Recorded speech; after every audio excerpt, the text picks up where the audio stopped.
Salam dostlar, başlayırıq biz natural ədədlərdən ilk mövzumuz və natural ədədlər nədir? Natural ədədlər bildiyimiz kimi əşyaları sayarkən istifadə etdiyimiz ədədlərə natural ədədlər deyilir. 1, 2, 3, 4, 5, 6, 7, 8 və s. n-ə qədər. Bildiyiniz kimi ən kiçik natural ədəd 1-dir. Çünki əşyaları sayarkən istifadə etdiyimiz ən kiçik ədəd nədir? 1-dir. Natural ədədlərin ən böyüyü yoxdur.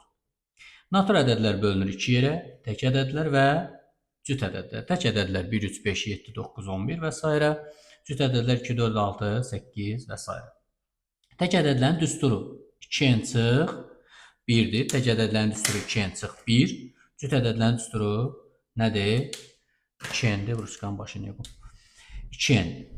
Deməli, uşaqlar, tək ədədlərin düsturu niyə 2n çıx 1-dir? Niyə 2n çıx 1 tək ədədlərin düsturudur? Çünki biz 2n çıx 1 ifadəsində n-ə 1 versək, bunun n-i yerinə 1 qoysaq 2 vur 1 çıx 1 bərabərdir 1.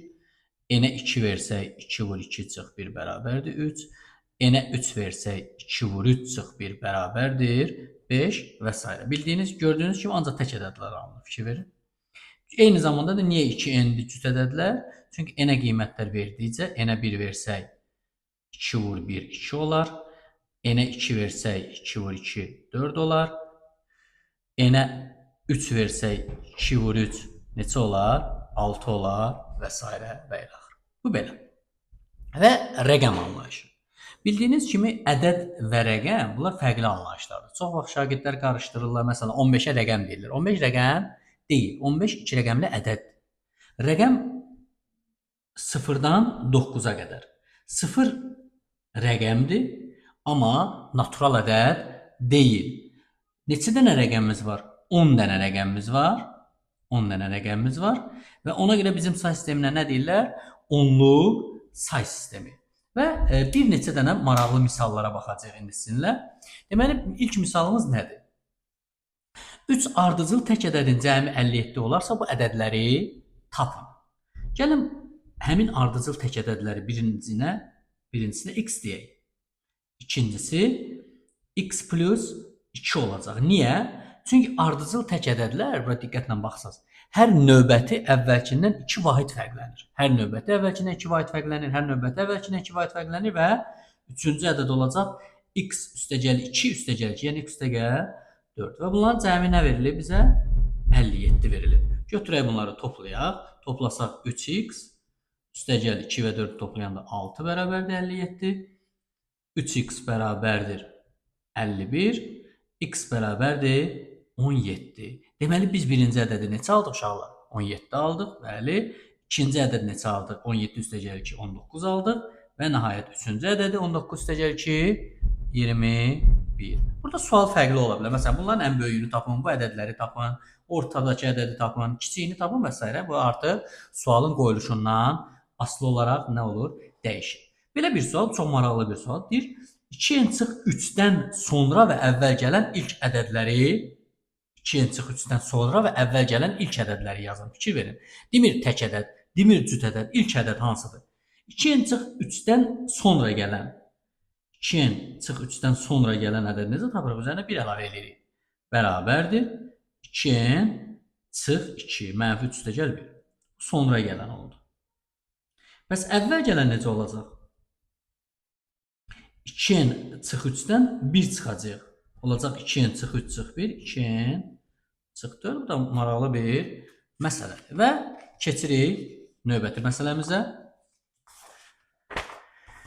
Sual nədir? Deyir, ən böyük 4 rəqəmli ədədlə ən kiçik 3 rəqəmli ədədin cəmi neçədir? Burada diqqət eləyin, rəqəmləri fərqli olan sözü işləmir. Ən böyük 4 rəqəmli ədəd hansıdır?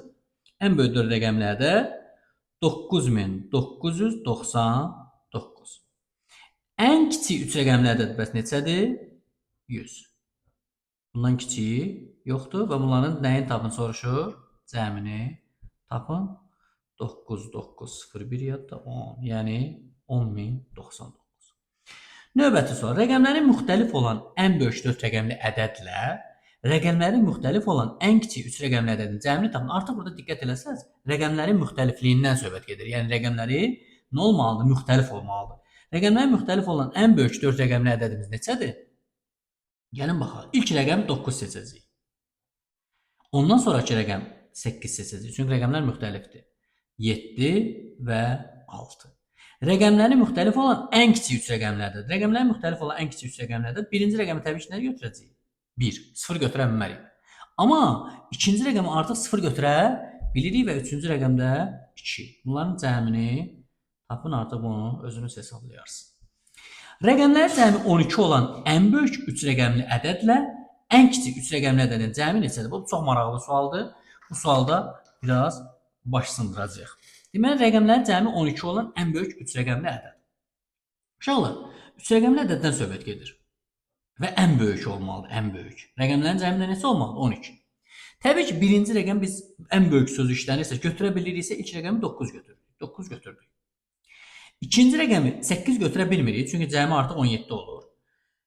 Maksimum neçə götürə bilərik? 3 götürə bilərik. 9-dan 3-ün cəmi 12 elədi. Deməli, sonuncu rəqəmə nə qaldı? 0. Və deyir, ən kiçik 3 rəqəmlərdə, rəqəmlərin cəmi 12 olmaq şərti ilə. Birinci rəqəmi 0 götürə bilmərəm. Götürə bilsəydim 0 götürərdim.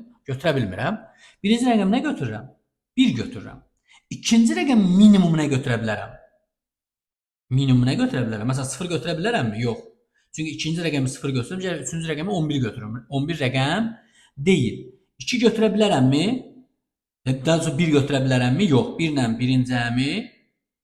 Həm də burada rəqəmlər müxtəlifliyi. Rəqəmlər müxtəlifliyi əslində yoxdur. Yenə problem yoxdur. Biz 1-i də götürə bilmirik. 2-ni amma götürə bilirik. 1, 2 neçə elədi? 3 elədi. Burada da sonuncu rəqəmimiz nə olacaq? 9. Bunların nəyini tapacağıq? Cəmini tapacağıq. Təbii ki, bunu özünüz tapacaqsınız. Deyir, A və B natural ədədlərdir. Yəni, AB daxildir N-ə. A üstəgəl B 18 olarsa, AB-nin ala biləcəyi ən böyük qiyməti tapın. Burada söhbət nədən gedir? A vur B hasilindən gedir. Yəni, AB. Deməli, rəqəmlərin cəmi 18-dir və bunlar natural ədədlərdir. A üstəgəl B bərabərdir 18. Yəni, bir neçə variant yazaq. 1, 17, 2, 16, 3, 15, 4, 14, 5, 15 və s. Hələ ki, hamısını yazmayacağım. Hasil elədi 17, hasil elədi 32, hasil elədi 45, hasil elədi 56, hasil elədi 75. Fikir versinizsə, rəqəmlər bir-birinə yaxınlaşdıqca, ədədlər bir-birinə yaxınlaşdıqca nə baş verir burada? Bu 5, 15 yazmışam. 5, 13 olmalıdır. Bu səhv yazmışam. Bu eləcə 39. Üzr istəyirəm. 5 dəfə 15, 65. Rəqəmlər ədədlər bir-birinə yaxınlaşdıqca hasil daha böyük olur. Məhz onda ən böyük hasil hansı olacaq? Ədədlərin bir-birinə bərabər olduğu. Yəni 9 vur 9 bərabərdir 81. Demək, cəmi 18 olan ədədlərin hasilinin ən böyük olması üçün nə olmalıdır? Ədədlər bir-birinə ən yaxın və mümkünsə bərabər olmalıdır. Davam edirik. Və gəlirik növbəti bölməmiz natural ədədlərdə mərtəbə vahidləri. Mərtəbə vahidləri. Mərtəbə vahidləri ədəd mərtəbələrdən ibarətdir. Təklik, onluq, yüzlük, minlik, 10 minlik, 100 minlik və milyonluq. Biz bunu ayırıb mərtəbələr şəklində də yaza bilərik və bizim işimiz ədədlə yox, belə dəyişənlə verilmiş formada olan ədədlərlədir. Yəni, məsələn, 45. Biz bilirik ki, yaza bilərik 40, üstəgəl 5. Bu sadədir. Məsələn, 471. Yaza bilərik 400, üstəgəl 70, üstəgəl 1. Bu aydındır. Bir də var AB, üstündə xət. Əgər bunun üstündə xət görəcəksə, bilin ki, bu nə deməkdir? 2 rəqəmli ədəd deməkdir, bu hasil deyil. Burada B təklikdir, A isə onluq mərtəbəsidir. Deməli, 10 dənə burada A var, bir dənə də B var.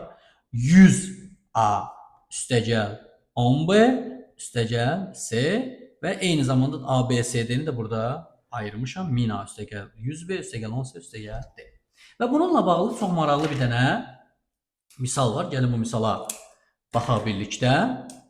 AB çıx B-a böl A çıx B. Demək, biz bildik ki, AB-ni nə kimi yaza bilirik? 10A üstəgəl B. Amma mötərizədə mütləq yazaq. Çıx 10b üstəgəl a böl a çıx b. Deyə bilərsiniz mötərizə mənim nəyimə lazımdır? Onsuz da mən belə tapa bilirəm. Tapa bilirsinizsə birbaşa işarə itirmədən problem yoxdur. Mötərizəsiz yazın. Amma tapa bilmirsinizsə diqqətli olmaq üçün, yəni işarə itirməmək üçün mütləq mötərizədə yazın. Ona, yəni bir gediş artıq yazacaqsınız, amma tənbəllik eləməyin. 10b çıx a. Yaxşı olar ki, mənimlə bərabər siz də bu misalları vərəq üzərində işləyəsiniz. Deməli, 10a-dan a çıxanda qaldı 9a, çıx 9b, böl a çıx b. Buradan 9-u mötərizə xaricinə çıxartdıq, a çıx b böl a çıx b bərabərdir. A çıx b-lər ixtisar 7 bərabərdir. Nə oldu? 9. Bu da maraqlı bir misal idi, mərtəbə vahidlərinə aid. Və gəlirik növbəti bir dənə sualımız. AB plus B bərabər 77 olarsa A üstəgəl B neçədir? 10-a üstəgəl B eyni zamanda. Baxın, burada mötərizə ehtiyac yoxdur. Niyə? Çünki aradakı işarə nədir? Onsuz da toplamadır. Heç bir işarə dəyişikliyi olmayacaq. Yazsaz da problem yoxdur. 10B üstəgəl A bərabərdir 77. 10-a, o da A, elədir 11-a. Üstəgəl 10BB 11B bərabərdir 77. Yenə 11-i mötərizə xaricinə çıxarsa, A üstəgəl B bərabərdir 77. A üstəgəl B bərabərdir nə oldu? 7. Burada bu sualı biraz dəyişib, sualı məsələn belə qoya bilərdilər ki, tapın məsələn nəyi? AB-nin ən böyük qiymətini. AB-nin, yəni üstü xətt, ən böyük qiymətini. Neyniyərik? A üstəgəl B əgər 7-dirsə, bir neçə varianta baxa bilərik. Məsələn, 1, 6, 2, 5, 3, 4, 4, 3, 5, 2, 6, 1. AB-nin ən böyük qiyməti neçə olacaq? 61. Aha, burada bir dənə maraqlı sual. Bəs yaxşı, 7-0 halı mümkündürmü? 7-0 halı mümkün deyil. Çünki bu misalda həm AB var, həm də BA var. Biz elə bir onda 0,7 yazmış oluruq. 0,7 də ki, bu cür ədəd misallarda yazılmır. Ona görə ən böyük ədədimiz neçə oldu? 61. İnşallah növbəti dərsdə görüşənə qədər salamat qalın.